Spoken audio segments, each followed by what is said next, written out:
Blue Crew Asia Pacific. Please welcome Moses Gerald Reyes, Zane Kaiser Doblada, and Mitchell Joshua Hong.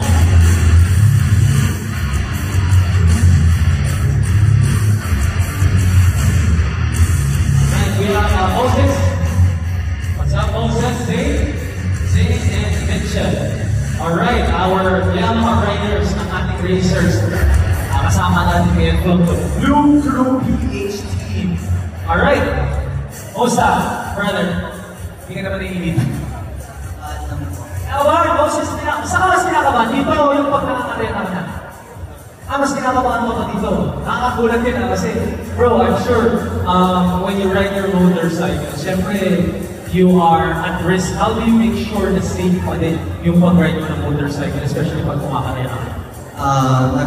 Proper training lang po and proper preparation lang po and kailan nagsimula? Kailan nagsimula yung love mo for motorcycles? And of course for Yamaha in particular?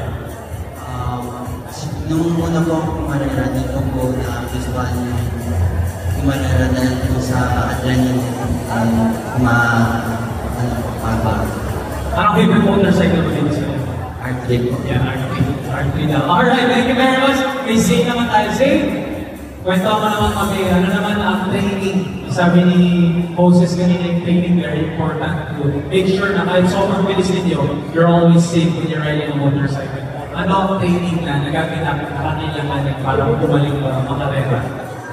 Siyempre po yung sa disiplina sa disiplina. Kaya ano naman ang feeling mo na ikaw nag-represent of course ng Philippines at nakakalaban ka sa mga iba-ibang racers din from all around Asia. Meron bang sense of kailangan? May pressure, syempre, representing the Philippines, pero how do you handle that?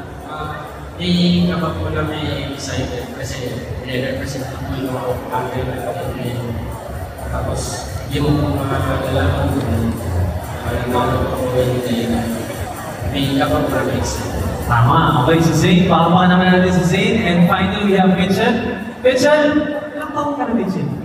15 po. 15? Alright, 15-year-old Mitchell.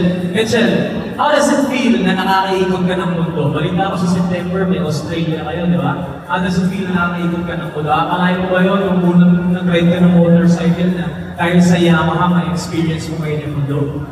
Actually, napakasaya mo ng opportunity ito kasi didn't really think na makaka-explore ako ng mundo with Yamaha and pagdating sa racing. Ikaw personally, Mitchell, ano ang gusto mong i-improve para mas gumanda yung performance ninyo sa September sa Australia? Gusto ko pong improve sarili ko yung pag-lane brake and pag-handle ng motor and masabilis na speed. Okay, balik tayo kay Moses. Moses, baka gusto niyo may message lang kayo sa mga supporters ninyo, of course, sa mga susuportahan mo sa mga next competition ninyo, at syempre sa Yamaha natin. Supportan po kami sa karera mo na sa Australia sa September 7 po. Alright, may mamasalamatan ka ba? Or yes, go ahead. Thank you po sa Yamaha. Siyempre, hindi po mangyari lahat sa binigyan nilang opportunity sa amin. Yun nga, supportahan niyo po kami sa parating po namin karera sa September. Mitchell? Ganun din po, papasalamat po ako ng lubos sa Yamaha Philippines for giving us this opportunity to race internationally. And yun nga, supportan niyo sana po kami sa laban namin sa Australia in September 7. May pala, congratulations talaga. Palakpakan naman natin ang Blue Crew PH team. Of course, Moses Gerald Reyes, Zane Kaiser Doblada, and Mitchell Joshua Hong.